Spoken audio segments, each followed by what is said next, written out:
Good afternoon. Whoa. Good afternoon. It is Monday, February 9th, 2026. This is the Commissioners of City of Rehoboth Beach Special Budget Meeting Number 2. We're live at City Hall, Commissioners Room, second floor of City Hall. I'd like to call this meeting to order at exactly 2:00 p.m. We'll let the record show that the mayor and all the commissioners are present.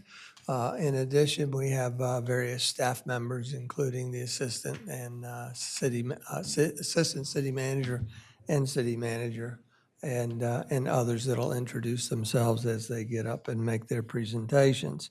Again, this is for discussion and possible consideration of the draft budget for fiscal year 2027 as presented by the city manager, to include but not limited to the following general fund departments that are listed on the agenda.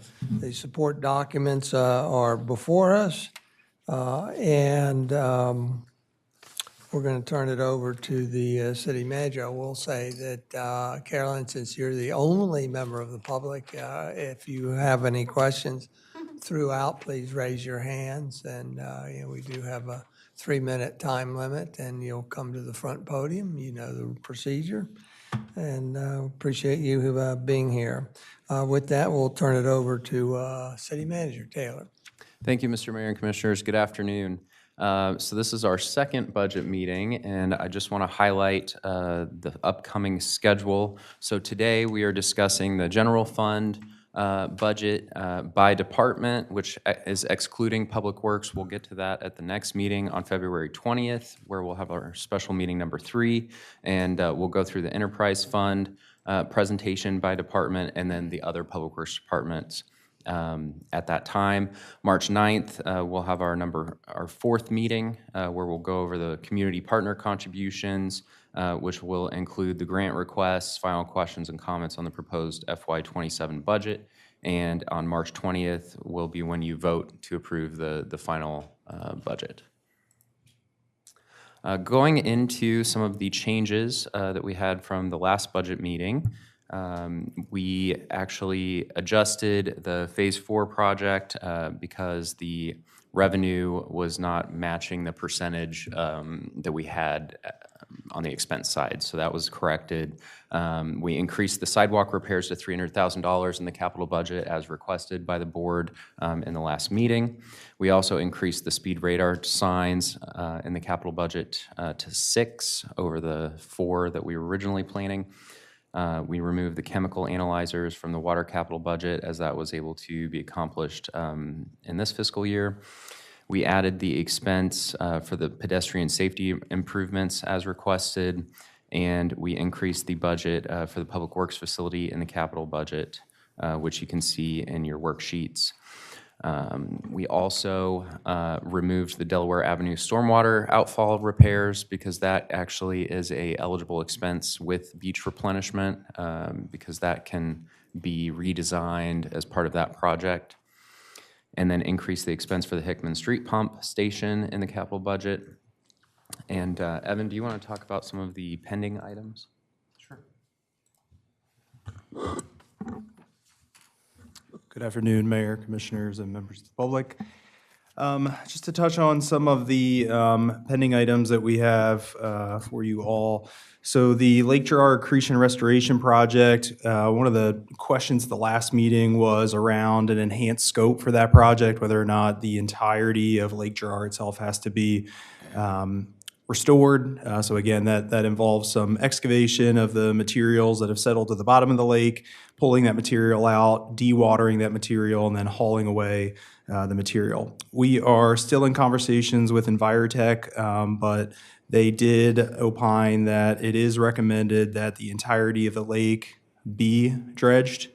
So what we are trying to figure out with Envirotech specifically is a phasing approach, because there are certain times of the year that the dredging project has to occur. It does involve lowering the level of the lake. So because of that, again, we're talking to them more specifically about whether a phased approach makes the most sense, and if so, how long that could take. If that's an interest of the Board of Commissioners to look at the entirety of the lake and doing that entire project, we can certainly do that, but we'll bring more information back at that time. But for right now, the most urgent need is that west prong, which we've identified in the capital budget. On the Stokely Street Park fencing, we did receive a proposal for that. I think it was at the end of last week or just this week, so we'll work to incorporate those figures into the next budget meeting support document. Crosswalk painting on King Charles, we also received that proposal at the end of last week, so we'll work to incorporate that. And then the parking vehicle lease option, I was able to get in touch with a vendor from Sourcewell. NCL is the leasing company. They had offered a lease option for the city if we wanted to entertain that. The monthly lease payment over a 4-year term would be roughly $1,120. So if we were to lease that vehicle, we would spend roughly, I think it was about another $7,000 over the life of the vehicle. Yeah, so that's a tax-exempt municipal lease, and it's the type of lease where you own the unit at the end. But ultimately, I think both Evan and I's recommendation would be to buy the vehicle outright because it's about $13,000 additional to do the lease program. I mean, it's nice because you're not spending it all up front, but you are spending more over the life of that lease because it includes interest and whatnot.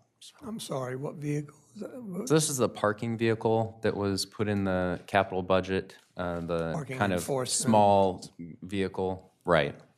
It's called a Go4 is the vehicle's name. But yeah, to lease that vehicle, it's $53,700. Right. And to purchase it outright, it's $46,500. Yeah, thank you. Oh, Mr. Mayor? Commissioner Good? Question for Mr. Tedder. What is the implication of removing the needed Delaware Avenue stormwater outfall repairs from the capital budget? Are you going to take it out of the general fund? So that could be funded through beach replenishment next year. So of course, we'll have to continue cleaning the sand out of it like we've been doing. But ultimately, that project would just be on hold until beach replenishment. Even though we were told a couple of weeks ago that it was the pipe on, out to the ocean on Delaware under there is degrading and I thought that was an urgent repair. Right, it's something that can wait, yeah. Okay. Are you sure that's what the contractor has said is? Henry's very confident that this is the right thing to do right now. And he'll be at the next meeting and can definitely expand on that. Okay, because that was going to be like $700,000 or $800,000, right? Right. So it seems like we're just kicking that down,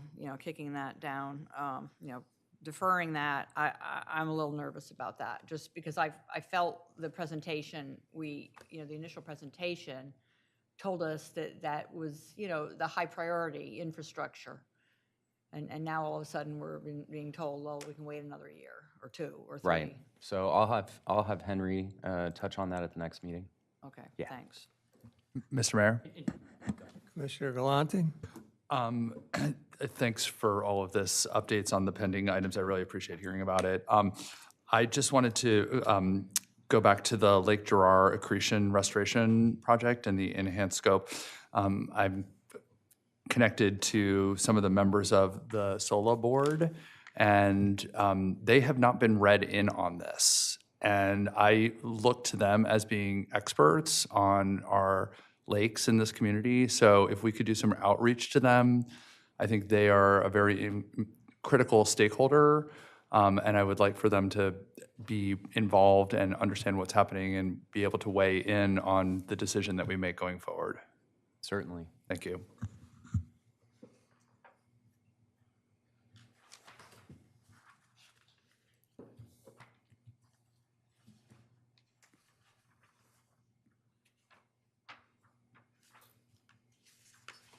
Okay, moving on, we're going to start with the mayor and commissioners' budget. So really, the one line item in the mayor and commissioners' budget that certainly sticks out is the legal services. So year to date, the city has spent $230,000 in legal services in the mayor and commissioners' budget. And you'll also see in the administration budget, we have a small amount in there for legal fees as well, just for one-off type things, specifically like employment law matters. But as you can see in our projection for next year, we are budgeting $250,000. However, that is dropping off in the out years as we, once the Gainer lawsuit is resolved, that amount should go down. Mr. Tedder? No, you're addressing me. Well, Mr. Mayor, to address Mr. Tedder. Yes.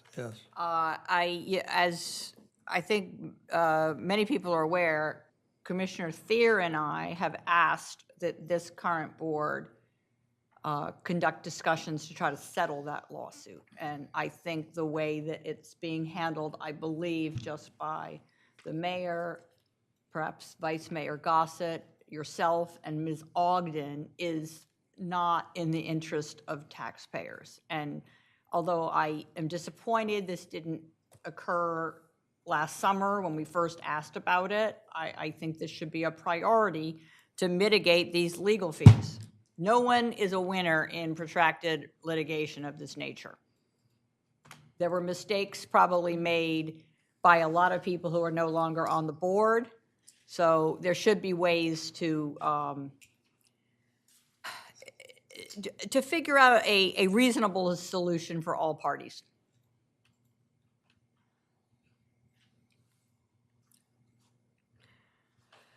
So I hope that'll happen very soon.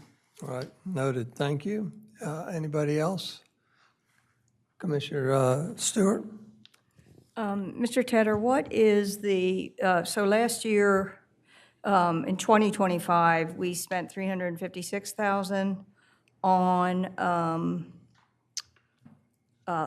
legal fees, or I guess I should focus on 2026. So this fiscal year, how much is attributable? What's the running tally for the Gainer lawsuit so far? So of all time? Yeah. $355,195. Okay. And so this fiscal year, we've spent $185 so far, yes. You're projecting for '27 to spend $185? What's the projection for, 200, of the 250? correct. Got it. So we would reduce that down to 50 without that. Okay. Yeah. I'm sorry. Use your microphone, yeah. Use your microphone, though. Mayor, if I could, Commissioner Thier?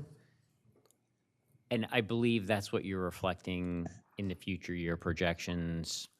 If the Correct. case is settled in this upcoming fiscal year, then we'll drop that back down to $50K a year That's correct. in legal fees. Okay, great. Thank you.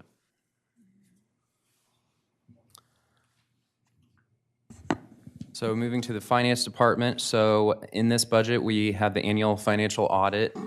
So that's approximately $47,000. Various printing and forms. So the finance department also is utility billing. So there's that. And then the preparation of the annual budget document is in here as well. And the printing as well. And then we receive the budget award every year, and so that takes some preparation as well with making sure the budget book is correctly, satisfying all of the requirements of the award. Mayor, can I ask a question? Commissioner Thier? Yeah. The printing and forms, which you said is the printing of the budget document, is that something that you can see potentially going away, the printing of that document, or is that something we're legally required to do? I don't think we're legally required to print it, like a bound copy, but do you have anything else to offer? No, I mean, I think, so we only print very few copies. I think we provide hard copies to the commissioners, really anybody from the commissioners that likes hard copies. I think we printed very few last year, and we have purely just the PDF. So mostly the preparation of that document is the final public-facing budget document that's put on the website.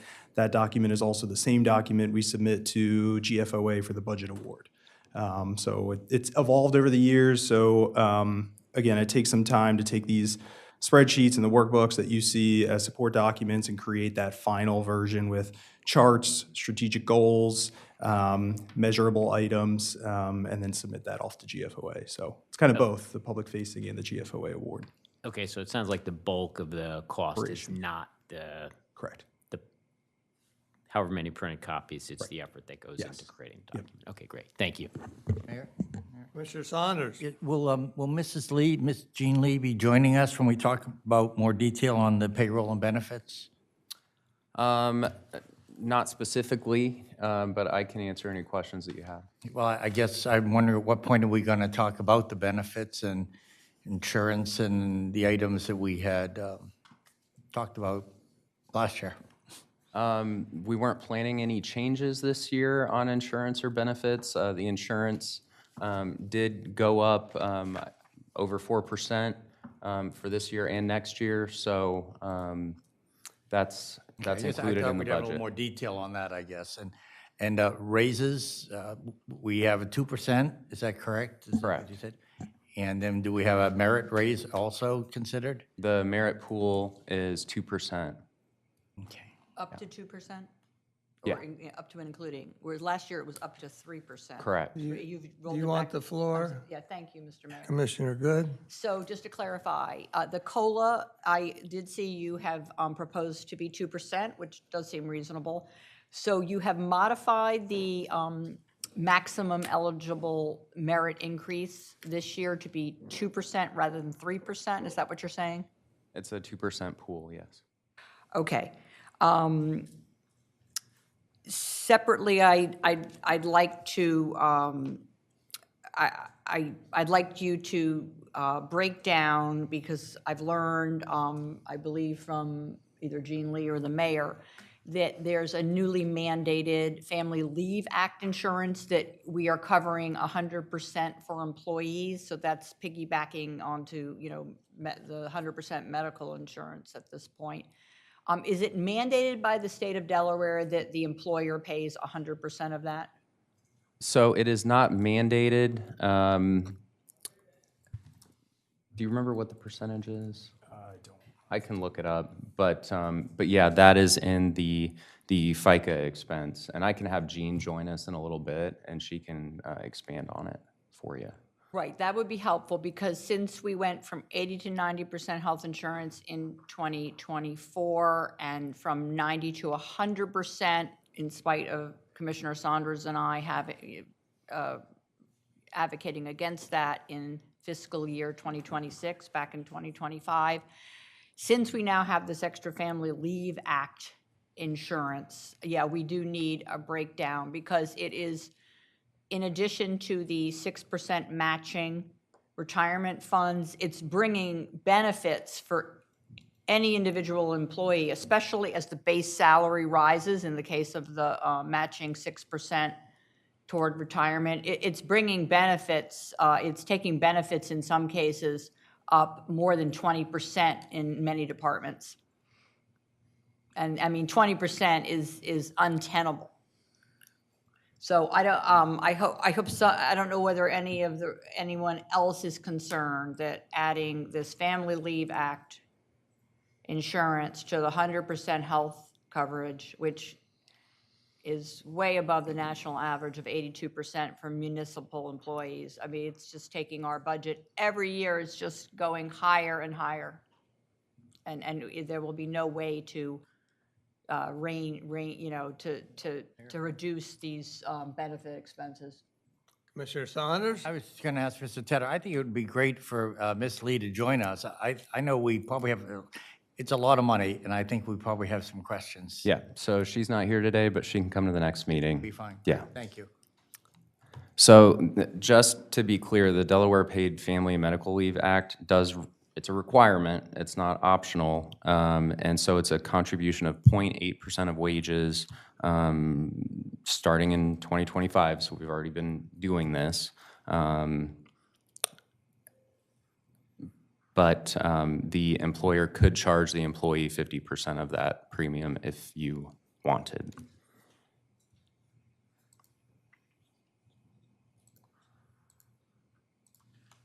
So you're saying project 50% as opposed to 100%? I'm not clear as your comment that, So right now, the city, since last year, has paid for this tax to cover our employees through standard insurance for the Family Leave Act.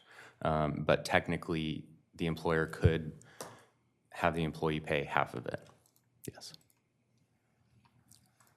Mr. Mayor? Commissioner Good? So the timeline will be when Jean Lee is here on February 20th, we could discuss specifics of whether there should be some cost sharing on that. When in calendar year 2025 did the city begin paying 0.8% of each employee's salary toward this Family Leave Act coverage? January 1. In 2025, not 2026? Correct. Okay, so for some reason it never came up last March, even though it had been running already for 3 months at that point. I do recall it was in the budget and talked about, yeah. Okay, maybe I may have missed that meeting. Okay, well, that would be great, and yeah, that would be helpful. Sure. Moving on to administration. So the city, we're mandated to revise our CDP, the Comprehensive Development Plan, every 5 years. So that is budgeted for in this next fiscal year. We also have other professional services to highlight. So the Dover Cole zoning code updates. Do you have any update on that? No, I mean, with regards to Dover Cole, we've been working on a scope of work with them. Corey is here to answer any specific questions about the partnership, but again, the effort's really to take a look at the zoning code, offer amendments and updates to the zoning code. We also have a separate initiative related to that, which is the zoning map. So we'll provide an update at that time. But again, a lot of kind of projects moving simultaneously. And again, if there's any specific questions about the Dover Cole partnership, Corey's here to answer any questions you might have.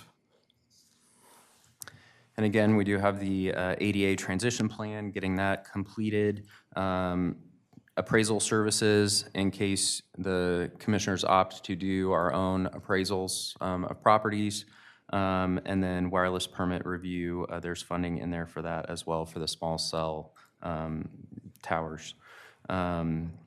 And then also in conferences and training, Marco will be participating in the Municipal Clerks Continuing Education Conference.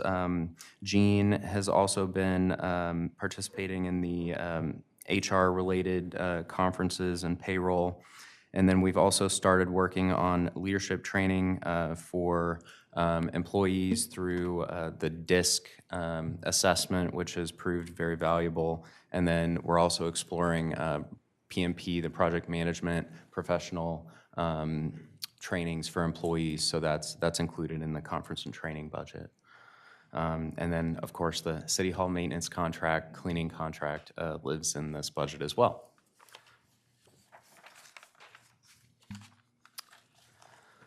So Alderman, there's no material changes in this department. However, we are looking to install camera equipment to better monitor and have some security with cameras in there, and then also a translation device, as the Alderman is seeing a lot more non-native English speakers coming through the Alderman court.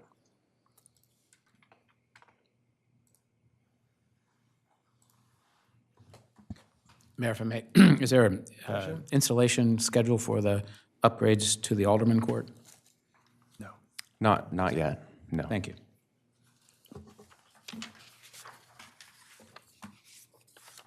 So moving to IT, so this is everything related to all of the technology that we use here at the city. So Tyler, which is Munis, is our enterprise ERP system, which does everything from our accounting to recruitment, payroll, business licensing, code enforcement licenses, building permits, everything.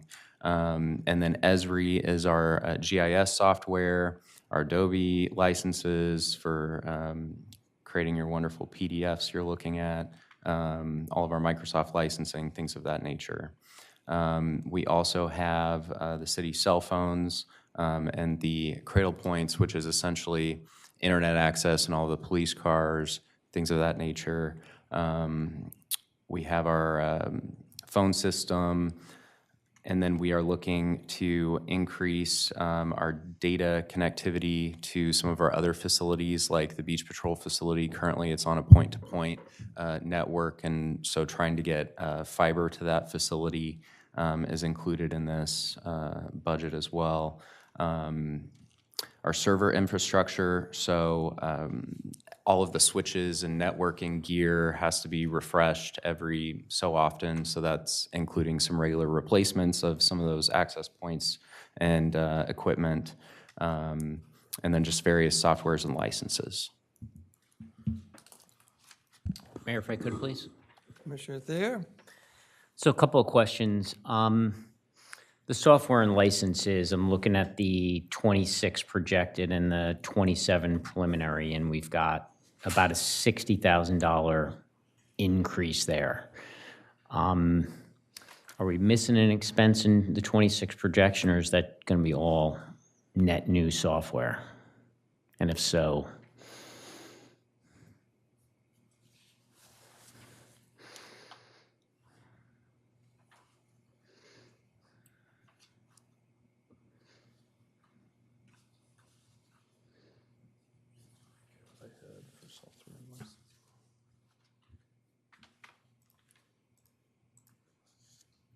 So I will say so we are moving forward on an AI business enterprise account for OpenAI, which is the only way to protect your information. So like if you or I go on there and create like an individual account, your information's used to train the AI and can be used by others. Like I think it's anonymized, but the enterprise account will safeguard the city's information and keep it essentially in our own sandbox. So that is a $15,000 addition. okay. And then Max is also moving forward on a backup and recovery on-premise backup and recovery system for our data. That's another $5,000, and then a data cloud backup for $7,000. So I don't think, I will look into the projection, but that may explain the difference between the $30,000 we had budgeted last year. Okay. Just look, if you can look into that and then just come back and let me know. Telephone, you know, our projection is 97,000, just over 97, and you're budgeting 141. I know you mentioned something related to telephone, but another sizable jump there of 40,000.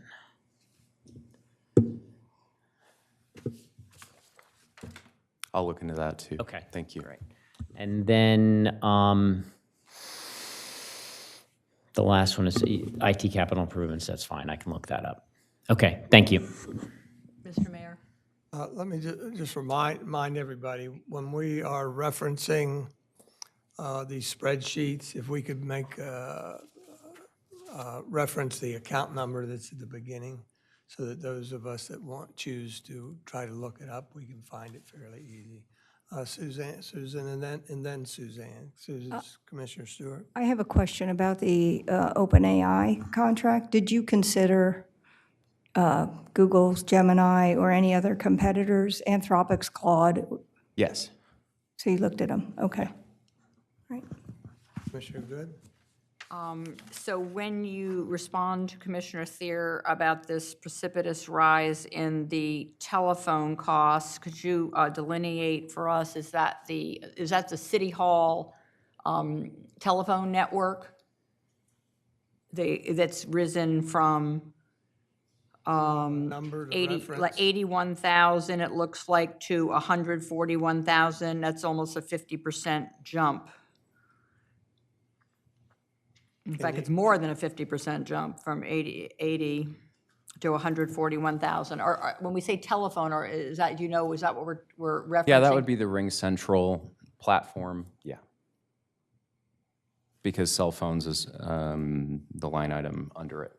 Oh, yeah, no, I wasn't asking about cell phones. That I understand. And cell phones are given to not just department heads, but is that for the entire IT department? So cell phones, I think primarily are the mostly field workers, actually. So those in like the streets, water, wastewater department, and then some various employees throughout, the various departments. But that's less worrisome. That hasn't risen at some sort of, hyperinflation rate the way the telephones, the Ring Central or whatever has. Which Sure. seems like the contract may have just been, I don't know, just modified on us in a way, we should look into that. So, Yeah, thanks. I'll find I look out. forward to that.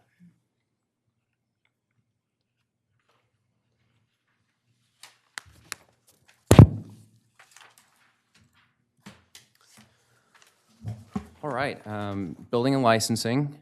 So this includes the ICC assistance with plan review, so sending out projects to the International Code Council to review those plans.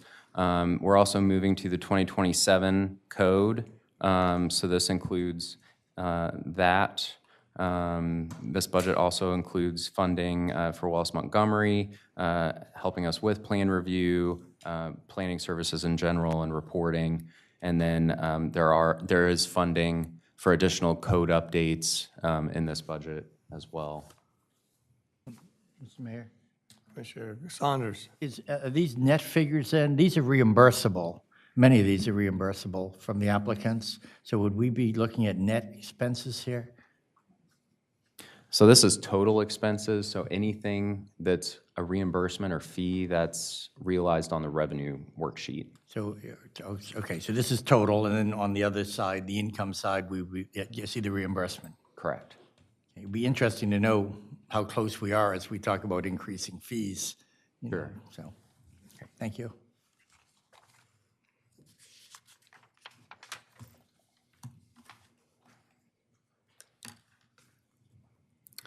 Okay, communications. So in this budget, we have a lot of the printing and forms that we do. We started, I think, over a year ago doing the utility bill inserts, which has been nice to be able to communicate with folks, with those that get their utility bill. Communications handles business cards for all of the city and the Rehoboth Reflections calendar. We have some subscriptions and memberships in here. We use MailChimp currently for our newsletters. We've got the website ongoing expenses in here, the videography that we do, photography, and then Canva is the product that the communications division uses to create a lot of our graphic design. And then other professional services include Hootsuite, which is for all of our social media, the chamber welcome bags, and volunteer gifts. And then we also advertise in Delaware Beach Life, Delaware Beach Book, and the chamber brochure. Mr. Mayor? Commissioner? Mr. Tedder, you and I had discussed this briefly. I don't have all the numbers yet, but I'm very concerned that you are looking toward creating a new department head, which would be appropriate if a person were supervising 4 or 5 people, but communications is one director with 1 part-time employee. I understand her hours have been increased from maybe, I guess, from 20 to 25 or from 20 to 30, but would you please explain why we would want to create a new department? Because the way you're running things, you're raising the salary 61% from $75,000 to $121,000, although you've told me you also have some interim proposals in between $75,000 and $121,000, which is, on top of 2% COLA, up to 2% merit increase. On the face of it, it seems odd. Sure. So ultimately, I have passed out on the dais the position listing of all of the employees and then the pay scale. So this is the only position that I was looking at changing in this budget. So this is taking it from a manager level position to a director level position. I've also included an analysis up there with you of the difference in duties of that type of position. So a manager would be doing more of writing press releases and putting out information, but the director level position really creates the information and owns the narrative, which is something that has been very much described to me as something that the commissioners have wanted. So this would align the Which position. commissioners have wanted? Because I certainly was not asking to create a new department head who supervises one half-time A employee. majority of commissioners have expressed the need for the city to own its own narrative, yes. Well, owning one's own narrative, hiring someone as we did last September or October is one thing. If that person were to say to you, well, I have an offer for $100,000 from a nearby town, that would be a reason to start running up a salary. But in what world does a city decide after someone's been on the job for less than a year that this promotion confers more than maybe a 5% raise to be, and I don't believe we need another department head. I think it's just burgeoning this bureaucracy here in City Hall. So if you're saying that you didn't actually ever speak to me about it, but you spoke to the other, like this didn't happen in public session that I'm aware of. Where was the discussion of creating a communications director or versus a manager and raising the salary 61% from $75,000 to $121,000? Your conclusion's incorrect, and that's not When was how- it discussed in It public? wasn't discussed like that. But that's what the numbers are on page 17. The first line with data shows what looks like your preference to go from $75,000 for the one full-time communications director to $121,000. That's a 61% pay raise. I don't believe there's any other town in this entire state, if not the entire Mid-Atlantic region, which would match that I just don't believe it. But that's what the normal protocol, not to just hand out more than a merit increase and a COLA It's a because position of changing someone's reclassification. title. Suzanne, thank you for sharing your opinion. Can we see, is there anybody that wants to respond or agrees or disagrees or Commissioner Mayor, Stewart? I think we have an instance where we hired a communications person who has exceeded the role that was laid out originally. And we've seen that in instances from the Christmas video to, and that's been conceived and implemented. So you're right that in small organizations, the roles can kind of blend, and it from my perspective, Brooke's doing a job that is more strategic, driving strategy and helping the city with its profile, especially coming off of a couple bad years in terms of our public perception. So I'm supportive. I know you didn't ask me, but also you're the chief administrative officer. So if you say that Brooke is doing director level job and this is bringing it in line with that, then I take you at your word. Thank you. Anybody Mayor? else? Suzanne, we've heard, there are other- Suzanne, we have heard your Go to other opinion. people, but I don't want need any to- redundancy. If you have something new to say, fine, but otherwise, I don't want to hear it again. Mayor? I would like to express my concern. This is an awkward position you put us in. You have the communications director who just arrived, I believe in September or October, sitting here, staring everyone down.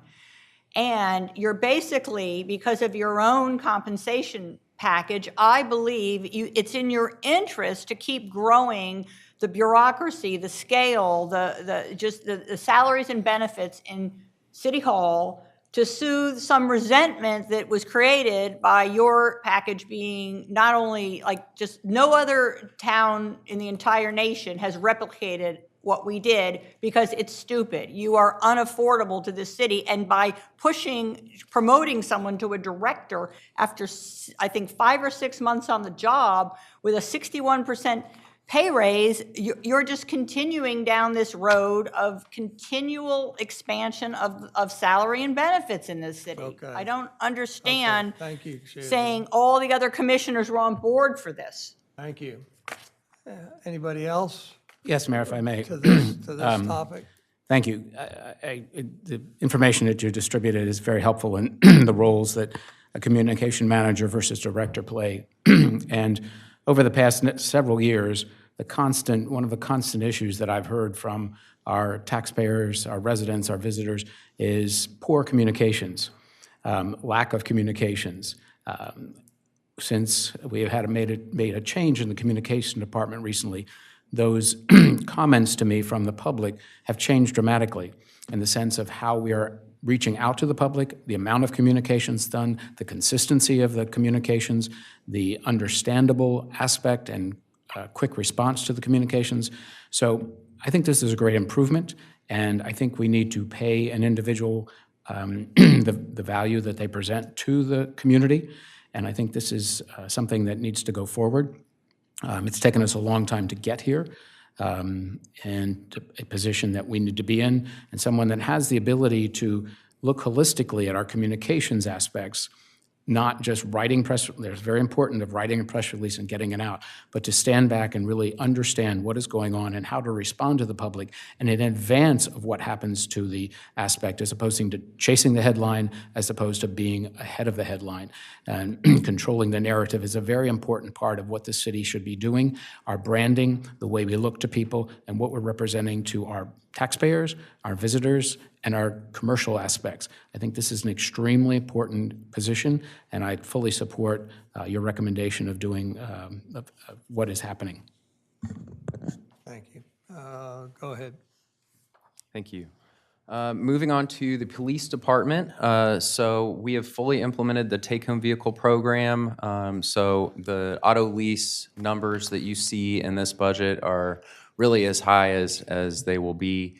The maintenance contracts, we have a lot of different technologies that the police use, from their body-worn cameras, the cameras in their actual facility related to their interview rooms, the jail, things of that nature, cloud storage for that footage, the in-car cameras. It's a lot of data. And we also have the public safety cameras that have just recently been upgraded on the boardwalk and 1st and 2nd Street and some other places with the license plate cameras and things of that nature. And then also their subscription to Lexapol. Of course, the chief is here if you have questions, but I will stop on this slide in case you do. Mayor, if I could. Commissioner Thayer? Thank you. The family leave tax that we were discussing earlier, just curious, as far as the police department goes, where we have a contract, we were discussing that we could potentially, if we chose to, we could shift some of that cost to the employees. What is the contract? Would the police contract allow us to do that, or that would be, we're required to cover it 100%?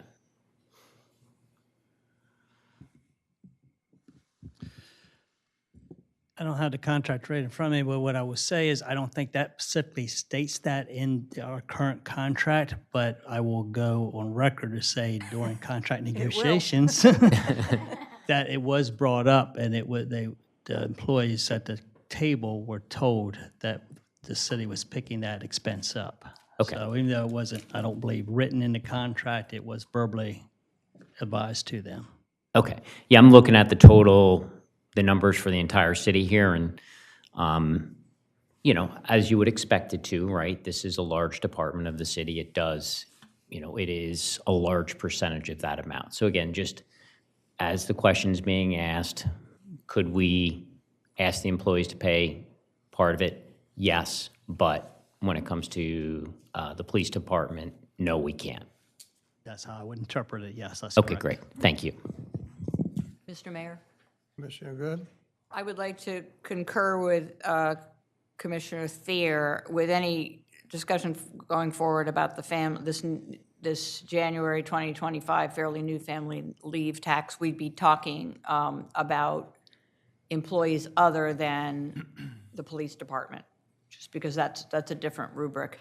I have to go back to the communications department because I'm a little confused about something you said to me. You actually said there'd be several proposals different from the 121,000, but now I'm like hearing that this is a fait accompli with running someone from 75 to 121,000. So are there going to be other proposals on the table, like 79,000 or 84,000, or did you just make a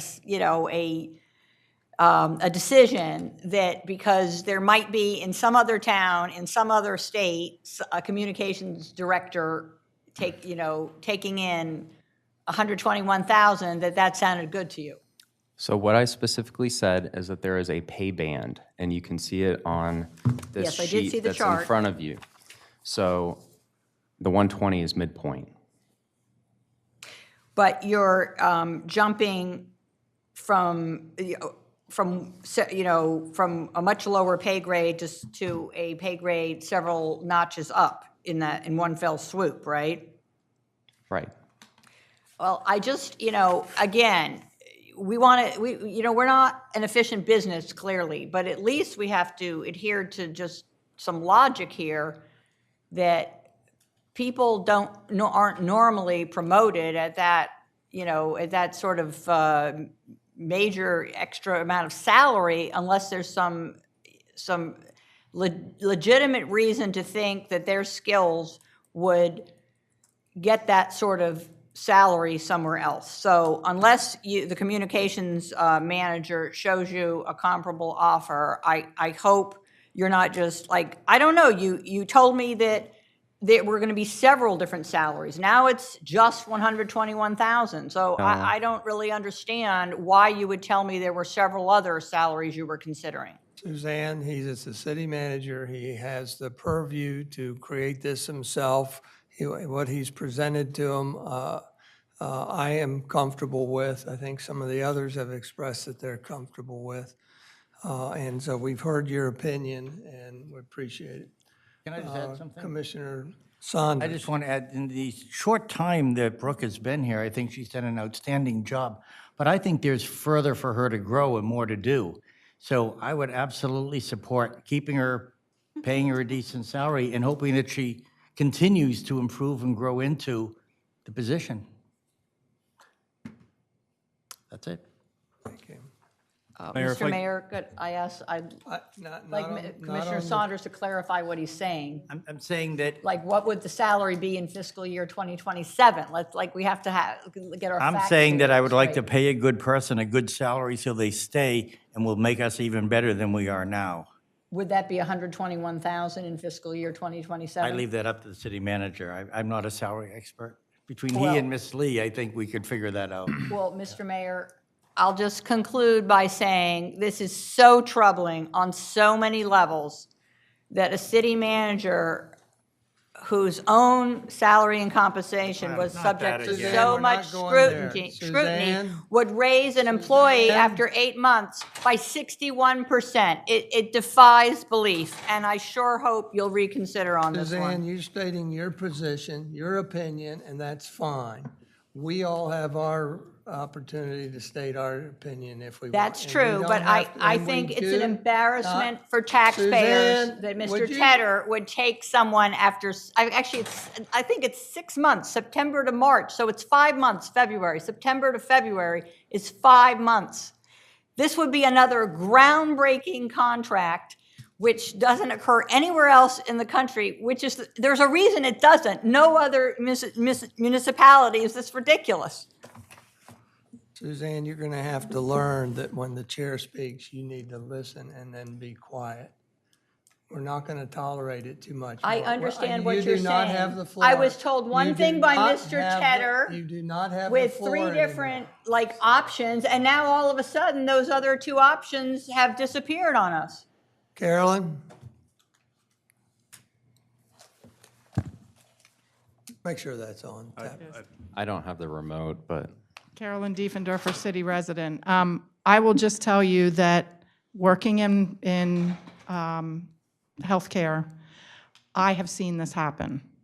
You bring somebody in, they perform well above expectations, they prove themselves, they make Brooke has clearly made the city look better from a communication standpoint. When somebody proves themselves, you can elevate the position, expect more, and you pay for that. I have no problem with this. Thank you. Thank you, Carolyn. All righty, we're moving on, because this will be the second time we're moving on. Mayor, if I could, just real quick to go back to Commissioner Thier's question. So February 21st, 2025, the Board of Commissioners authorized or ultimately, let me make sure I have the right language, ratified the Teamsters contract. Section 28.1 of that contract states that the city will provide the Delaware paid leave benefits to the employees. Will provide those benefits, or the premiums paid 100% by the city. We do reserve the right, though, to change our coverage. Coverage being currently, the coverage is through private insurance. The state also offers the paid leave through their insurance provider. So we do reserve the right to change providers, but it does not have language related to the 100% coverage or a change in the split of that cost. Thank you. Yeah. Thank you. Okay, moving to 911 dispatch. So CPR and first aid certification expenses are in here. The dispatchers also use Tyler Munis, so they do go participate in those conferences and some other conferences that I'm sure our fabulous dispatch supervisor could talk more on if you have questions. They also have several certifications, making them, one of the best dispatch centers in the state. There's a lot of maintenance contracts in this budget as well, with the Delgis fiber connection, our Nixle alerts, which are those friendly little text messages you get when snow is out here, that actually our communications department uses, but it's also in here because it's emergency alerts as well. Radio maintenance through Motorola, and our dispatching software. So I'm sure Nick would probably love to talk a lot more about those, but I'll spare him unless you have questions. If I may, just curious, what is the Gossett? current staffing level for the 911 center?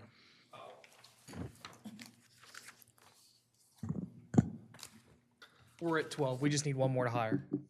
And we're reopening this position now, or for the spot for it, and we're just waiting for applications. And that's fully staffed, all shifts for cycling through?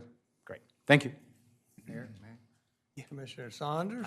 I probably should know this, but I don't. I'll ask, how does the reimbursement work for the county? Do we have a reimbursement figure for what we do for the county? We don't get a reimbursement from the county. We get funds deposited through the 911 board that flow through the county to us. And they go into a separate account that we can use to help fund the 911 board in a very small way. It's not a Does lot. not go to our budget then? No. Can you approximately how much that is?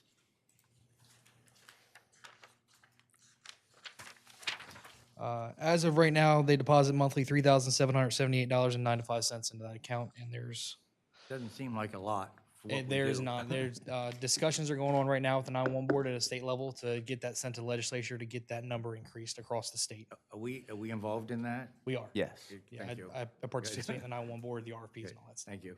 Chief is saying yes, so.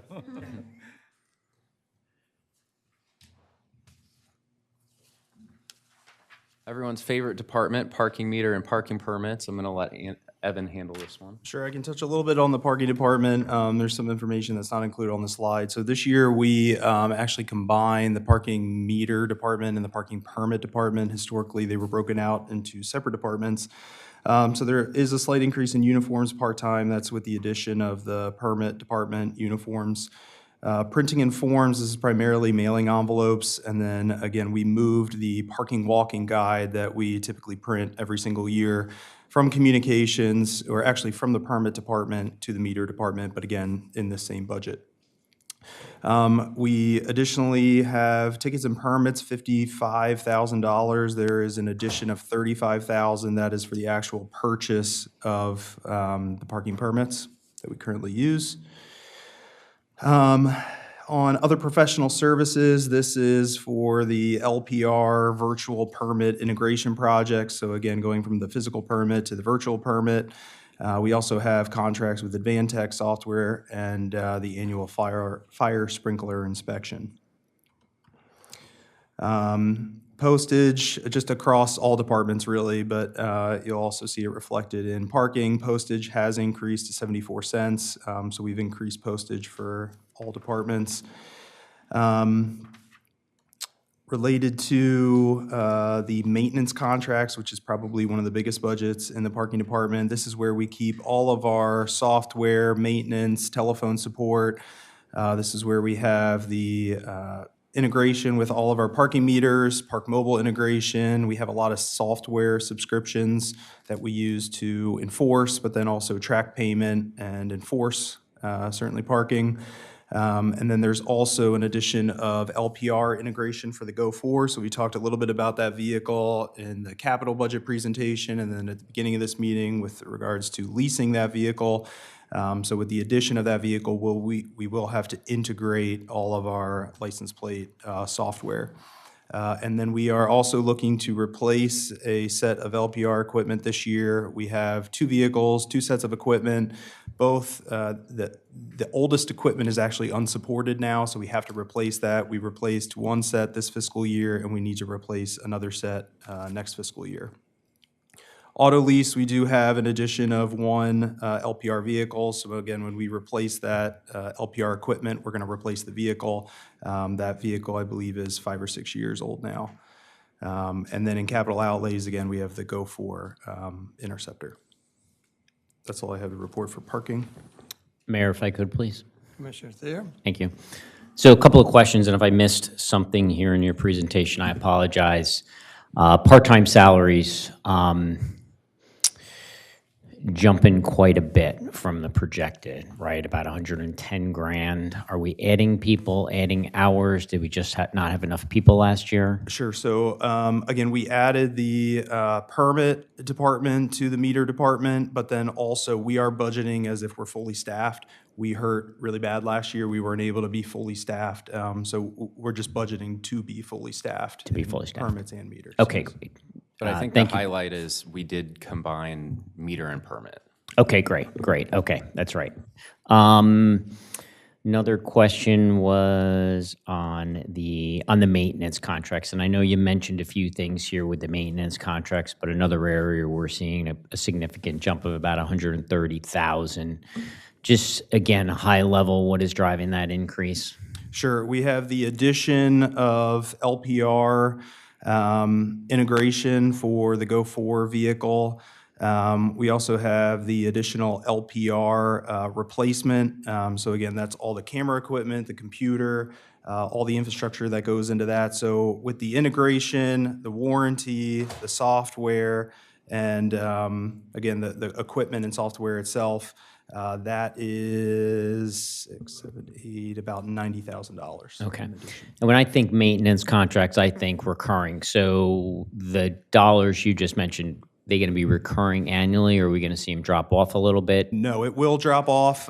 Again, once we get on to the actual maintenance contract, this is for some of the equipment and maintenance. Okay. Last question I have is related to the, the parking software, the Park Mobile we use, and the reporting capabilities. We had emailed back and forth on a dashboard that they have available. I'm not sure if you had looked into that at all, had purchased it, are considering purchasing it. If you haven't, I'd ask that you look into it. Sure. Evan, from our conversations, we have very poor reporting capabilities today. And I think anything we can do to improve that will be beneficial. So yeah, I'd appreciate if you could look into that and just get back to us. Of course, yeah. Great. So both Park Mobile and T2 being the meter side, they have reporting dashboards. We can download transaction reports. We can view even widgets which have a fixed sort of graph or display. I'm in conversations with them now about how we're able to kind of more fine-tune some of those widgets, those graphs, that information. So it is a conversation that's kind of ongoing. Yeah, if I recall correctly, what you had demonstrated to me, and it sounds like you haven't either purchased new software or got any upgrades on that. It was very limited in terms of, for example, reporting costs across a time frame, right? Being able to choose a specific time frame. It was like last 7 days or last 30 days, which may be good on the very last day of the month, but the day later it's pretty useless to us. So those, we've had these conversations. I know you know what I'm referring to. So, okay, great. Thank you. Thank you. Commissioner Stewart? I have a quick question. Who's the vendor for the license plate readers? Genetech. And is that, the data they get, is it stored here? No, I believe they store it. Okay. Yeah. So they have license plates, because I know we also do a cross-reference with credit card data, or is that a different bolt-on to that process? There is, so typically what happens is, again, we scan the license plate and then we are cross-referencing it to the paid time either through Park Mobile or through the meter. So there's two separate vendors that would collect that transaction detail at the level of credit card information or whatever it might be. So two separate vendors, again, and then the Genetech equipment kind of has access to that system to be able to view that payment information and really just see if the license plate has paid time for the day and time that the picture was taken.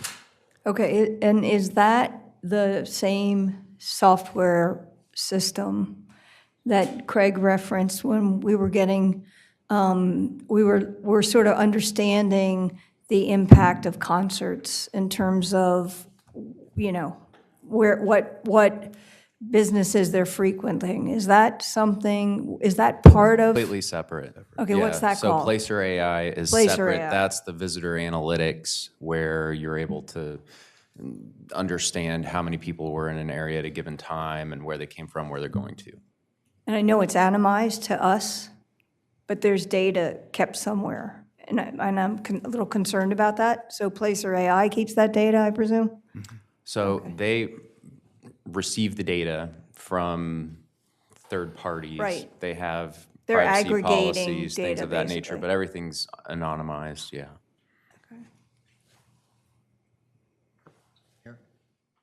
Commissioner Saunders? Evan, you and I talked about this privately, but I wanted to get everybody to listen.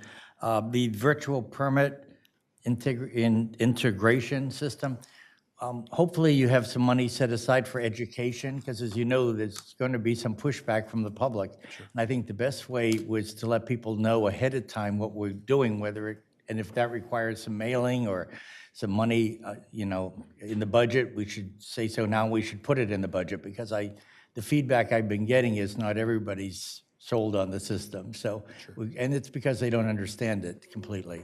And I don't understand it completely. But perhaps we can budget something for educational purposes. Sure. Yes, and it's definitely going to be a large public information campaign, and that's what I'm getting at, loads of assistance with that. Sure. Yeah. And my second question is, last summer, you and I talked about possibly buying some equipment that we could turn on a dime as far as the meter amounts go. If we wanted to, on a hot summer day in August, when we're not getting any meter activity, that we could lower the rates to $2 an hour for Tuesday, Wednesday, Thursday. I think Commissioner Thier talked about some sort of a system where that would be possible. I'm not saying we need to do it, but we should have the capacity to do it, the capability to do it, if we wanted to do it. Is that something that you've looked at, or? So we currently have that We have that now? capability. Yeah, Okay. really the only time it takes in order to implement a change like that, is really the time it takes to actually create the configuration, schedule it. So anytime we do a new software configuration for the meters, which that would be changing a rate or a day, a point in time of the day where that new rate is reflected, all of that has to be created and then scheduled. So, it just requires some time to create that and schedule it and then make sure it's pushed to all the meters. But we have all that capability right now. Great, Yep. thank you. Mr. Mayor? Commissioner Good? Yeah, Commissioner Thier and I have both talked about congestion pricing a number of times, but it's already mid-February. So are we serious about trying, in fact, I had always advocated that we have a lower rate Monday through Thursday than the other 3 days. And Park Mobile is like the software, the whole algorithm is ideal for charging more peak, weekends and less during the week. But do we have a plan now to try to, because I think we would generate, I think the total revenue would rise if we were to do something like that. And yes, and inform the public that the rates are whatever they're going to be. $3 an hour Monday through Thursday and $4.50 an hour Friday, Saturday, Sunday, or whatever we decide. But it's like time is of the essence now. We have the chamber, which always wants some sort of final parking rubric that they can publish in their brochure, I believe. Sometimes they said February is the drop dead deadline, but maybe early March. So what is the plan here if we're just talking about it but not doing anything about it? Mayor, if I could, please. Commissioners there? I'm sorry, were you going to answer? Okay.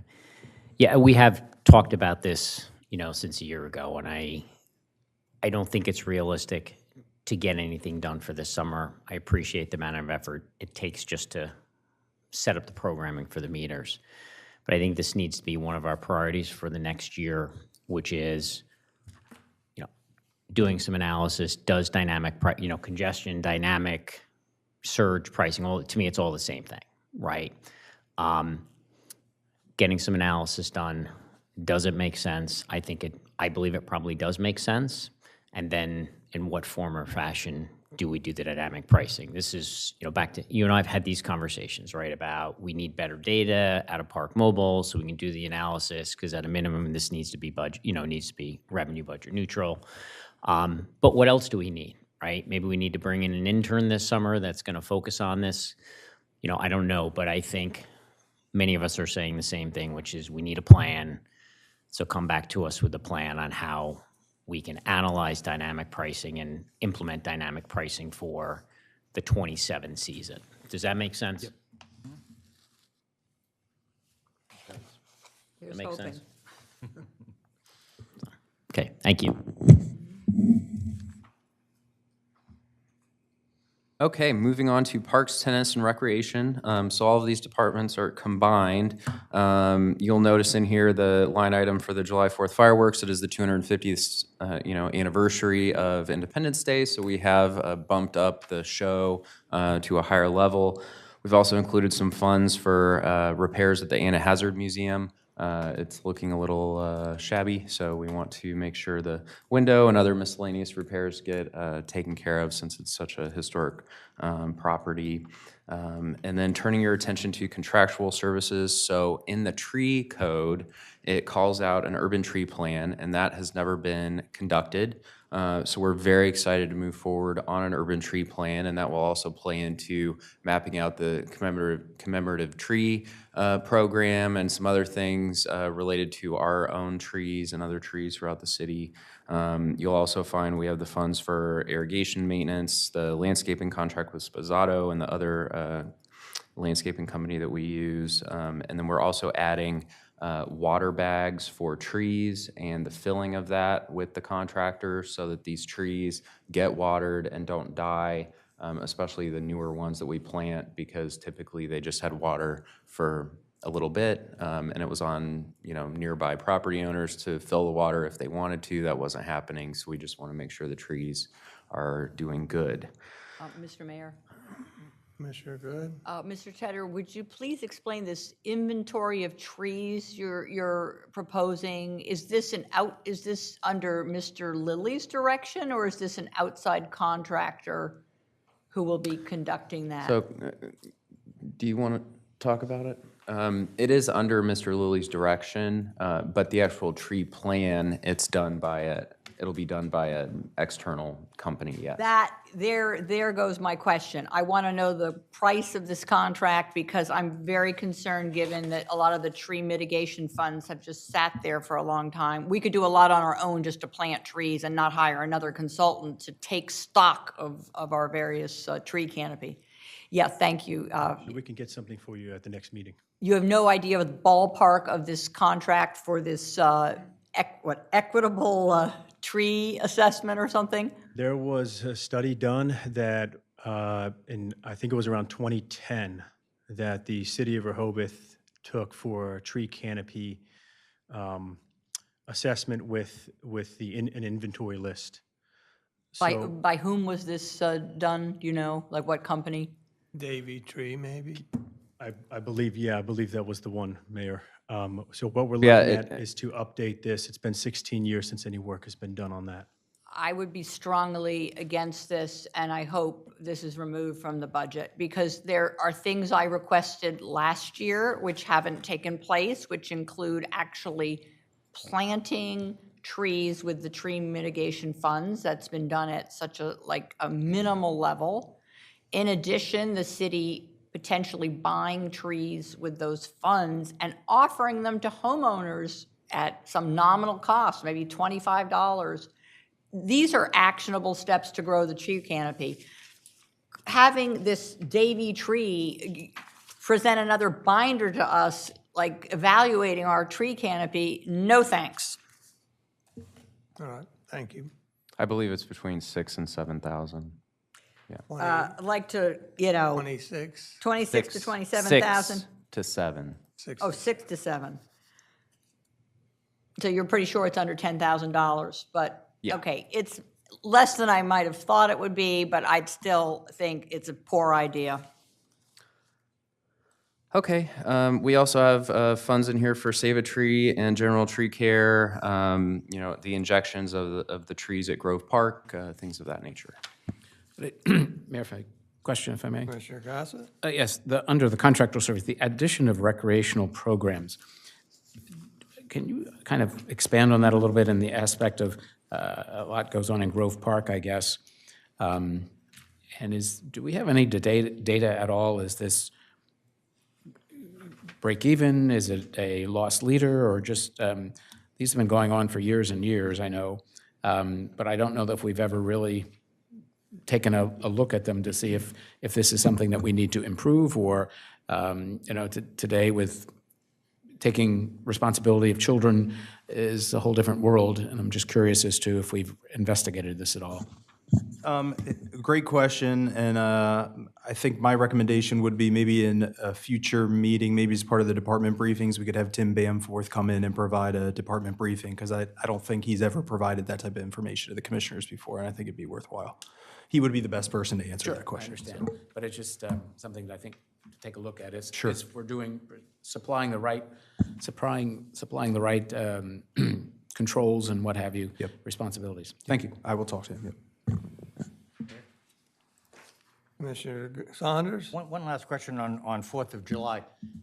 Many other towns have some of the community members, particularly the businesses, the restaurants, the bars, do sponsorships. Have we ever considered doing sponsorship to help the cost of the 4th of July fireworks? Many years ago, I went out on behalf of Main Street knocking doors. I would never do that again, because the businesses, they're struggling as it is. And then you're knocking on their door asking for money. It was just not a good experience. Maybe it was the time of the economy at that time. But there were just most companies were just not willing to be. And you got to think about it. I was probably the 20th vendor, so to speak, to knock on their door asking for money. But you weren't mayor then. Now they'd open it for you. No, I don't know. Just a thought, thank you. Carolyn, I know you're going to leave in a few minutes also. We'll give you a little liberty if you have anything else to. Well, Carolyn Diefendorfer, first city resident, I would just say times are tough for the businesses right now. Some of them. Many of them. There's I'm not going to say who they are, there's a particular business that I stop in every day, and the fireworks actually take business away from them. So I don't think they would be receptive to being asked to contribute to the fireworks. But I know a certain pizza shop that's building a multi-million-dollar hotel. Well, you go ask them. Have at it. And I think there's But, a I lot mean, of pizza it's- sold the 4th of July. Yeah, but I still don't think you're going to get a lot that are going to want to do that. Just a thought. Yeah, no, like the mayor said, it was done a long time ago.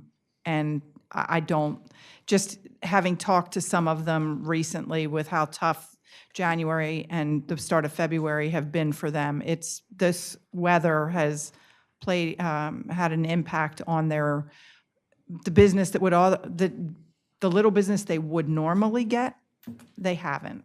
So, thank you. Thank you.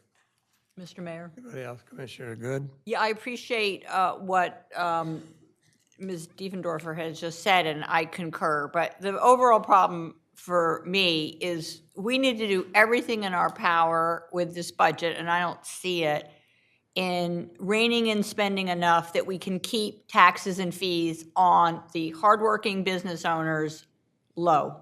And that's the surest way of achieving this goal of a thriving business community.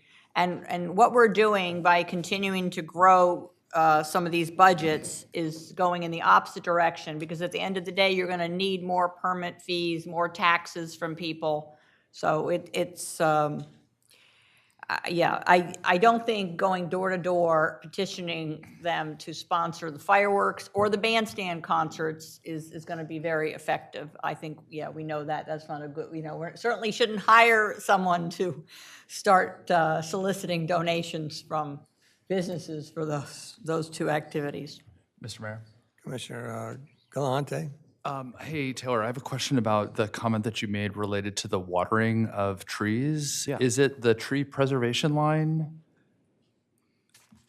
in the spreadsheet? Is that where that cost is being? Sorry, I already moved on. I'm looking at, is it 521,150?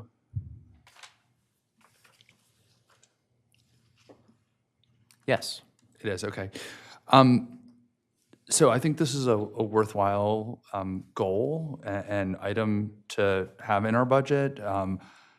Just speaking from experience on the street that we live on, there were street trees that were put up and down the block, and about half of them died for the exact reason that you just described. It has been brought to my attention from a couple of people in the community who are really big tree advocates that perhaps buying a watering truck, and I just Googled watering truck. They run between $15,000 and $34,000 a year. So instead of having the annual capital outlay for a lease with a company like Bellaterra or Spizzato or whoever, I would recommend that we look into buying a truck. Maybe a bigger capital cost in the short run, but in the long run, we presumably could have that truck for years and years. So, Yeah, we'll look into it. Thank you. Mm-hmm. Yep. So beach patrol. So this budget has some minor equipment and supplies, such as the whistles, no swimming flags, anchors, chains, the things that wear out, those types of things. We also pay for the lifeguard ball and junior lifeguard program, the jet ski operators advanced training, first aid, CPR, and competitions. And we did this year leave the housing allowance in this budget because we're never sure, if they're going to need it or not. Last year we did not need it. Everyone had housing, but you never know. Mr. Mayor? Commissioner Good? Mr. Tedder, a more holistic question, which I have asked but have not yet gotten answers to. When we lost Deauville, Oak Avenue, Pennsylvania Avenue, we no longer have been covering them as of summers 2024 and 2025. normally. Dan, let me interrupt something a minute. I'm tired of your snide comments. You said that you've asked and you haven't gotten an answer. You have gotten. I got an answer You that have 1 to gotten an 2 answer, and it's lifeguards. been from me. We've reduced the beaches by a third that we cover, and yes, You're a fraud. salaries have gone up on a per hour basis, but why is the lifeguard squad You got the continuing? answers. You just don't like the You answers. said we transferred 1 to 2 guards from that area to That is the increase the answer. coverage in the other areas, but if you lose almost a third of your beaches, the budget for the lifeguards makes no sense. So I talked to Captain Giles, and it's definitely not a third of the beach. So we had 2 to 4 lifeguards guarding the Deauville Beach area, and they were reassigned to the busier areas where, you know, we need to keep our visitors and property owners safe. Busier areas where we did not have chairs were added. So for example, on Newcastle, we did not have a chair. So we've increased coverage in other areas of the beach with those 2, 3, or 4 lifeguards? You're Correct. saying 2, 3, or 4 lifeguards were sufficient to cover all of the beaches, including Deauville, Oak Avenue, Park Avenue?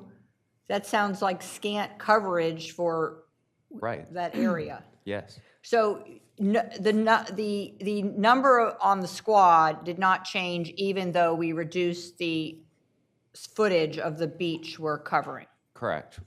Okay. We Is that reduced something? the footage by removing Deauville, but we increased in other areas where there was not a chair. And thus, I we understand, but to allow, me, it's counterintuitive if you're trying to have the same safety level. Like, who decided that we needed to add lifeguards in areas where we already had what had been sufficient coverage for some years?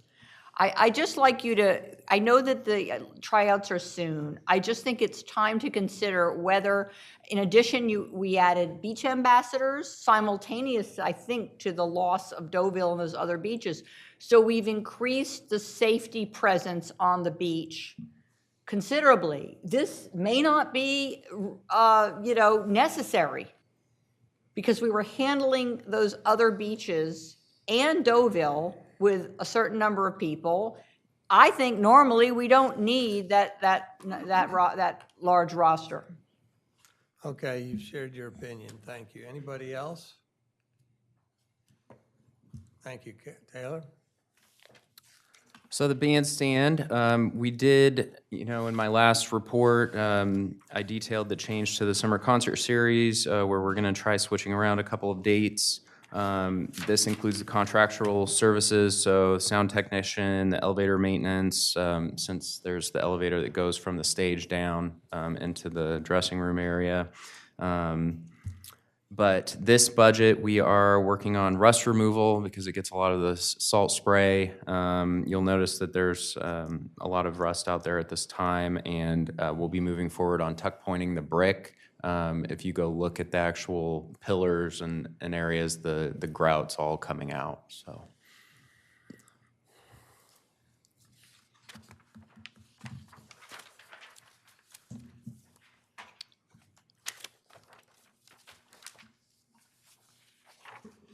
So the last thing that I wanted to talk about before turning it over to Evan with the schedule of fees and penalties is the general fund revenue. So this year we are budgeting $5.5 million for parking pay by phone. So that's anyone using the Park mobile app. Rental tax, $3.3 million. We are carrying over from this fiscal year, the 3.1 and carryover. Transfer tax is budgeted at $2.75 million. Parking credit card revenue, which is anyone using the meter itself, is $2.7. We did reduce that and increase the pay by phone since it's just the natural trend of people using Park Mobile more. Property tax is budgeted at $2.68 million. Hotel accommodations this year, $1.6. Building permits and appeals, $1.33 million. And parking permit sales at $1.275 million. And as you can see, our total revenue, our biggest revenue source is parking, and followed by rental tax, transfer tax, and property tax hotel, so. Mayor, if I could, please. Commissioner Thayer? Just to confirm what I'm reading here, your 2027 budget, and we still got more things to talk about, but the way you've presented it so far and are planning on presenting it, revenue in excess of expenditures is 0. And based on what you just discussed with revenue, you're not proposing any, other than the fees we're going to talk about potentially, you're not proposing any increases to property taxes, No increases parking. to any taxes or anything of that nature, so taxes remain the same. So just to be clear, no increase to property taxes, no increase to parking, no increase to water fees, no increase to wastewater fees. Those are really kind of the biggies, right? Correct. So everything stays the same. Correct. Okay, great. Thank you. Mayor, one question? Commissioner Saunders? Yes, so the police force, when they give someone a ticket and they pay that ticket, it goes to the alderman. Would that be alderman income? But I don't see any listed, any alderman income listed. Or So that is actually line 403-100 police fines. So that's budgeted at 200,000. We brought in 199,000 last year's actual. Yeah. And that's on the general fund revenue line? Yes, sir. It's line 403-100. And then we also have parking permit fines. We have the Alderman court thinking of the fees Alderman that court. they, Right. but the actual fine from the police goes into that specific police fine line item. But the Alderman court generates revenue from the court fees and other fines. Yeah. Split up, thank you.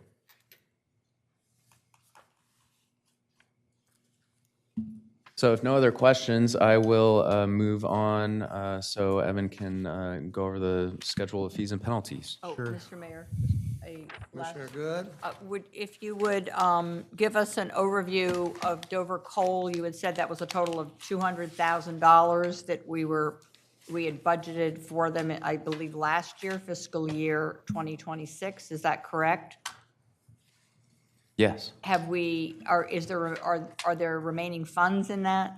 Yes. That they Yes, have I not yet? believe we've spent approximately 33. I'll have to look, yeah. Yeah. Do you have the But, number handy? so we spent, okay, but you aren't asking to augment that contract this year? That's a finite contract of $200,000 that was approved with last year's budget, is that correct? So the contract that was actually signed was less than 200. So we are looking at an amendment to that contract, but I'll have Corey or Evan. Significantly less than 200? I remember 200, that was a $200,000, or you had told me that it was $200,000 and it wouldn't go beyond that. This was last year. Yeah, so we have spent 34,100 and That's how much still's left to be. 34 hasn't been spent yet. yeah. So most of the work has yet to be done. They've only gone through 34,000 of the almost $200,000 contract. So we'll have to get back to you on the exact numbers, but ultimately yes, there's several tasks related to the scope of work, and they're not quite, through all those tasks. So, If you could keep us posted about that, because all we've heard about is a few listening sessions, a few dinners. I mean, I haven't participated in them, but, it seems like we have a contractor with this ongoing effort, but I don't see the product of those efforts at all yet. right. The actual hard effort hasn't occurred yet. Mayor? We're working on it now. Mayor? Commissioner?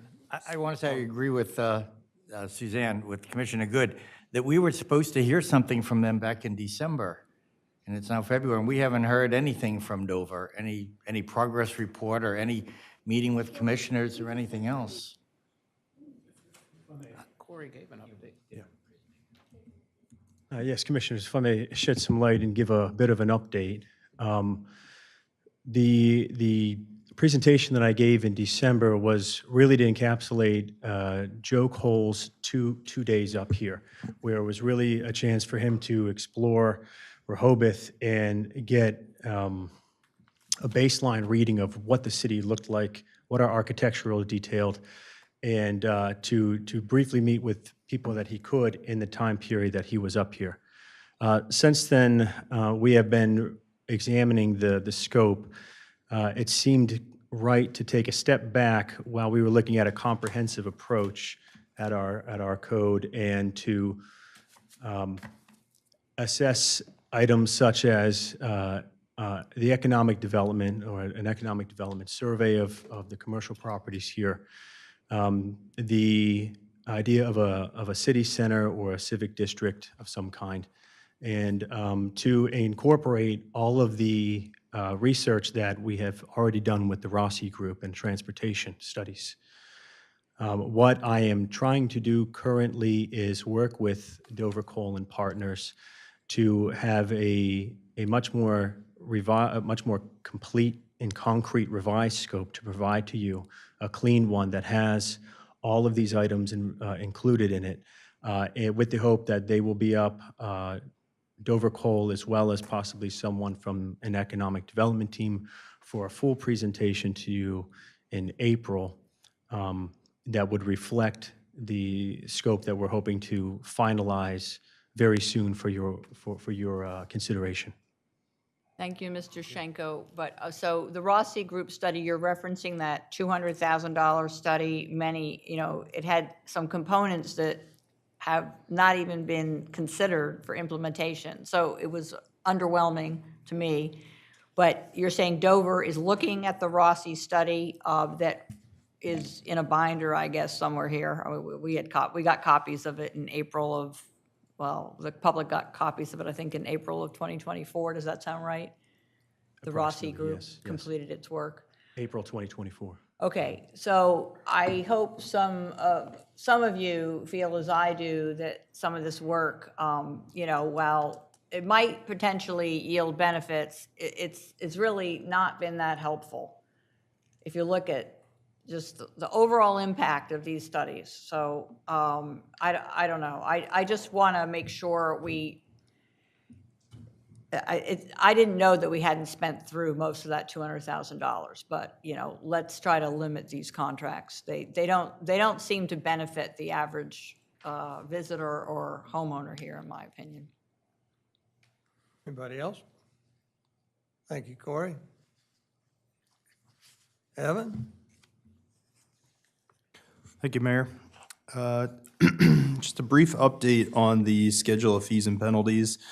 There is a support document embedded in the agenda. That support document is titled Recommendations for 2026 Fee and Penalty Schedule Version 3. Our work over the last couple weeks has primarily been focused on one of the takeaways we had from the last meeting, and that was removing the many references to penalties not less than nor more than. So throughout, a substantial amount of the city code, specifically the penalty provisions, there's references to, for example, for a first violation, not less than $50 nor more than $150. In that case, we're charging $50. So again, a lot of the work has involved removing those references to not less than nor more than, and then putting in the actual penalty amount. Additionally, a lot of it you will see in Chapter 92, which is automobiles, vehicles, and traffic. This was brought up at the last meeting too, and that is, with the consent of the person charged with the violation, the chief of police is authorized to accept and receive without a hearing, not less than the amounts. In each case, again, that is, the city is charging that base violation amount, and then it escalates from there depending on when the citation is paid. So in this case, we've removed all those references to not only the not less than or more than, but any reference to the chief of police being authorized to accept and receive without a hearing.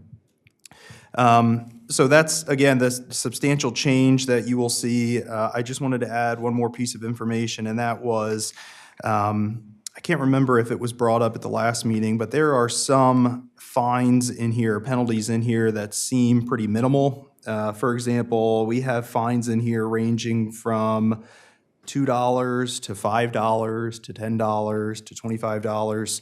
I just wanted to add, I did meet with the police department, and they brought to my attention that there are other fees that are tacked on to those violation amounts. So victims' compensation, there's also state fees and court fees, court costs that are added on. We also recently imposed the court security fee, which is $10. So that $5 fine, in some cases throughout the code, at the end of the day, once all the penalties, the other funds are paid, that equates to $59.50. But again, the city is receiving that base violation amount, the $5. That's the update for the schedule of fees and penalties at this point. What I expect to do at in the future, not necessarily for the next meeting, is work closely with the police department. We have a provision in the city code, or actually in the charter, that references, again, the maximum fine amount of $500. However, it could also be the maximum fine under the state motor vehicle code. An example of that where we've actually used that provision is insurance requirements. So I think the minimum penalty for not driving without insurance is about $1,200.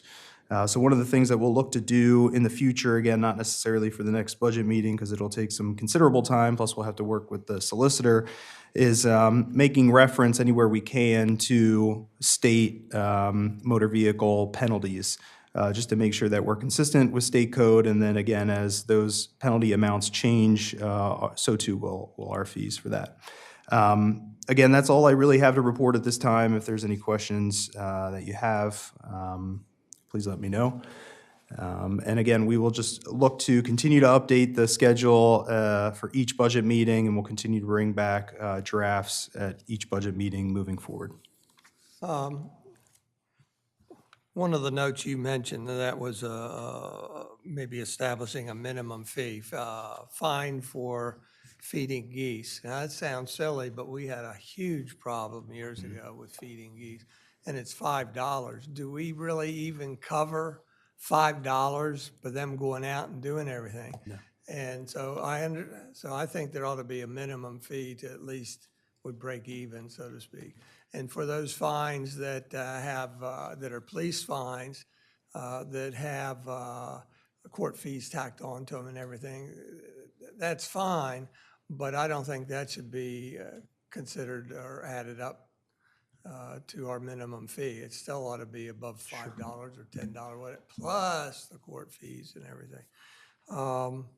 I don't know where it fits in here, but I think we had talked at one point, since this has to do with fees, it has to do with business license fees. I see a lot of them have gone up substantially, actually.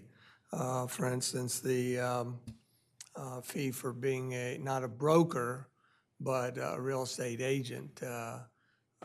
There's a substantial increase there. But remember, the code says, a merchant shall receive at no charge one transferable permit. Each individual business agent shall receive at no charge one seasonal transferable permit, and the owner or operator of a business not located in the city shall receive one transferable. And I thought we were going to address that and say, take that away. Yeah. And then they have to purchase it on their own. And now that's for businesses.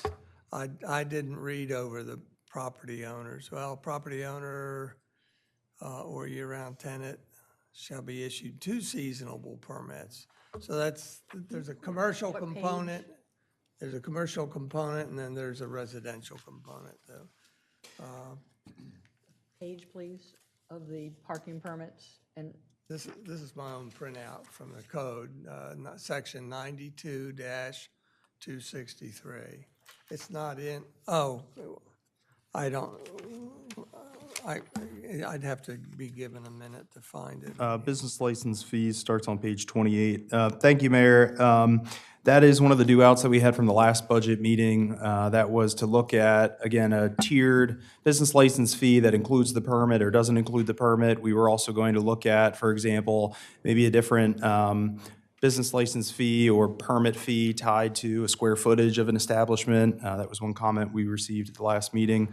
Additionally, the public comment about specifically for a building permit, if there is a request to extend the building permit beyond a year, an additional fee for that. So those are fees that we're continuing to look into. We didn't have any recommendations for this budget meeting at this time, but again, we're continuing to do work in that area.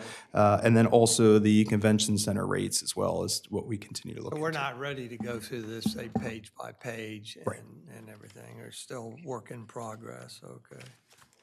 And you said parking was on page 28, That is the start of the business license fees. business license fees, okay. Commissioner Stewart? You gave me something to talk about, and then I have something else. But speaking of feeding geese, so I live on Scarborough Avenue, which used to be Scarborough Avenue Extension, and come across on what we call the Turtle Bridge on Stokely. People are there throwing bread into that body of water all the time. Might we put whatever fine we settle on, and I hope it's substantial, might we put on the sign, it will cost you this amount if you're caught once, this amount for the second time? I see young couples who I'm sure are concerned about the environment and think nothing of taking their toddlers over there and throwing crap into the waterway, which is not very deep. So that's my one, thank you for bringing up. My other general thing about this is I think it's terrific what you're doing. I was so confused about some things. So for instance, on emergency provisions, which is early on in this document, it's a code section 22 something. I went in and actually read the code section. It says the mayor can do this, he can shut down roads, he can do that.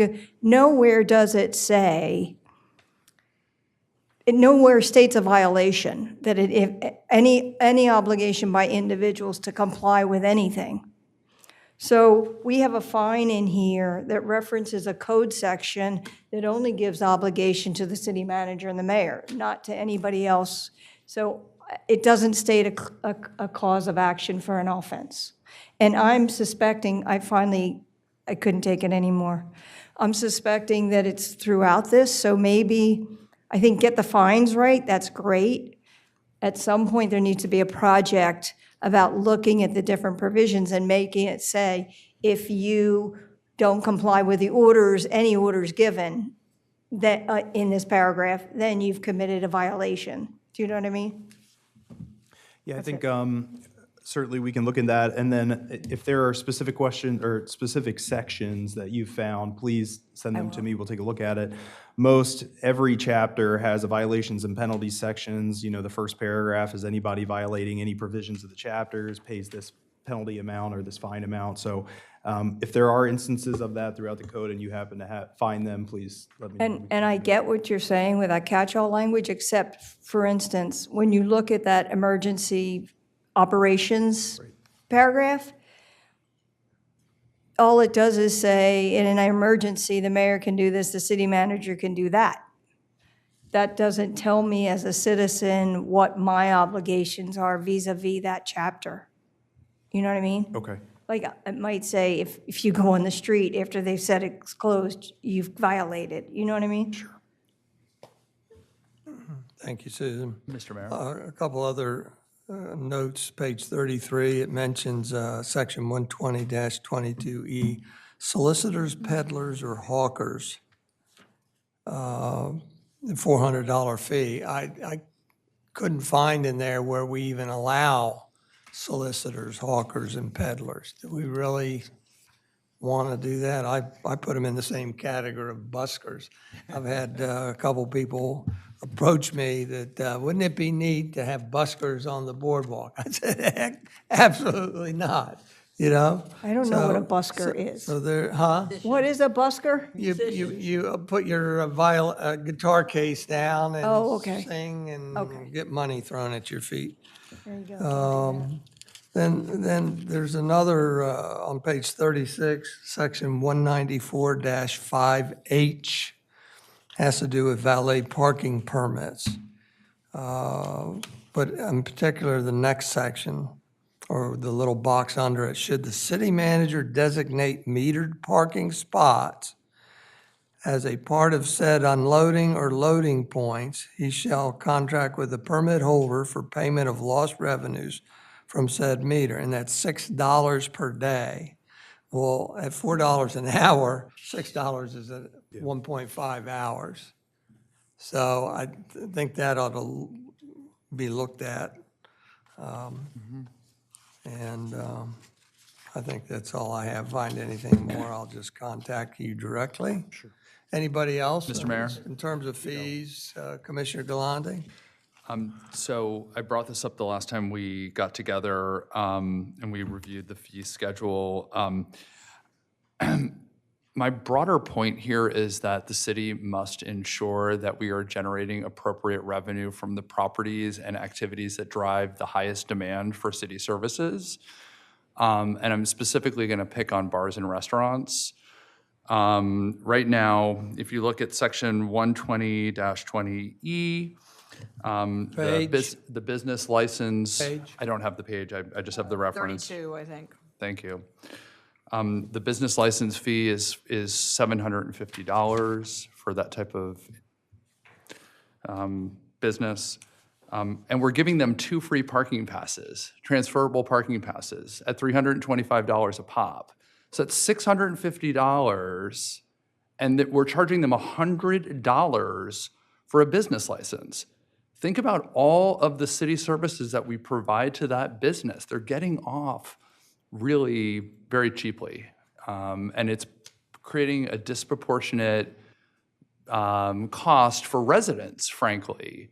The businesses need to incur some of the cost for the services that the city is providing them. So that's just, I know we talked about the square footage thing, and I look forward to hearing back on your analysis there. I also want to just ask a quick question. This is on page 3. It's section 92-21R. There's a $5 fee for, it says, operation of bicycles. What is that? What? Pedicabs? I don't know. I can check with the chief about that violation specifically. And Okay, get back to you, Commissioner. yeah. It seems like a very low amount of money for, if somebody is reckless or endangering others and. I think that's the $5 that we talked about before, that it's not $5, but ultimately Well, no, speaking- I heard that point. I heard Yeah, I that think conversation. that's what But this- what I'm trying to understand is what the violation is. What is operation of bicycle? What do you get a $5 fee for? What is the? I believe it's operating without a light at night. Section 92-21R. I mean, I'm Okay, just- yeah, could be. Be good to know. I'm not positive, but. Mayor? Commissioner I Stewart? wanted to call out that I agree with you completely, Commissioner Galante. And when I look at hotels, motels, inns at $50 per room, this is an annual license, right? And these are rooms, are probably going for $800 a night.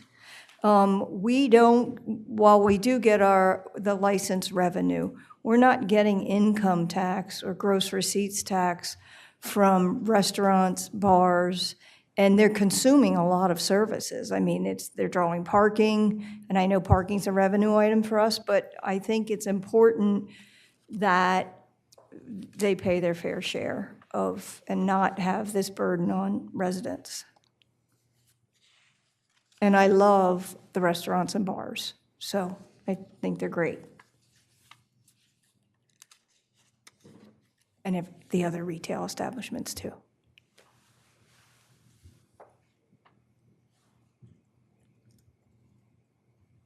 Mr. Mayor? Commissioner Good? I might concur with Commissioner Stewart. However, given the tepid economic climate, and I would suggest if we were to raise these fees, it should be gradual and it should be phased in with a known percentage rise, say, over the next 3 years. I just, the timing is a little delicate right now, I would say.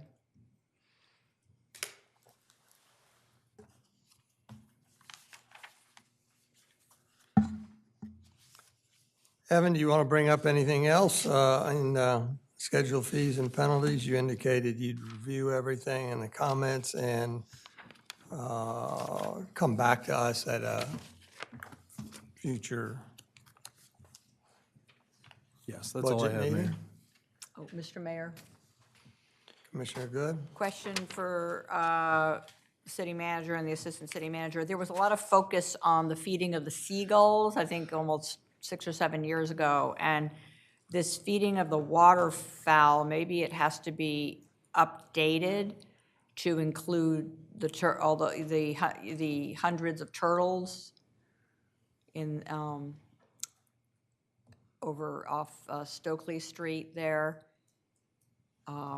So I think there's some there might be some confusion among members of the public because people were thinking we were only concerned about seagulls because it was attracting too many of them to areas with a lot of crowds, and people have been injured by seagulls.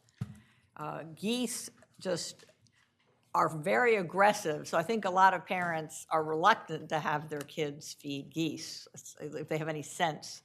So have you ever thought about including the turtles in this code section with the feeding of the waterfowl? Since I think we have more turtles accessible to young children than probably any other type of creature. And they can just toss whatever breadcrumbs over the bridge.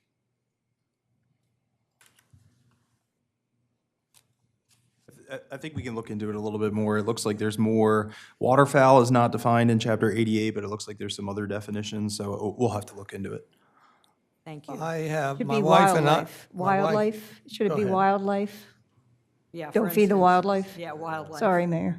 My wife and I have picked up geese and taken them to Tri-State with fishing hooks in their mouths and stuff, and but that's fishing. I am less offended by feeding of ducks when I envision somebody going up, an enforcer going up to a parent with a young child and saying, shaking your fingers and say, no, you can't do that. I have a hard time with it. It's not healthy for the wildlife, but. Anything else? Okay, Evan, thank you. What's next on our agenda today? Citizen comment. Nothing? Citizen comment. We're bereft of citizens. We don't have no That's all? That's all. That's all? Yeah, we'll see you Okay, our next meeting is February 9th. the morning of the regular. February 20th, sorry. February Yes. 20th, 9 9 o'clock a.m. With that, no further business, I adjourn this meeting at 3:52 p.m. Thank you. Thank you.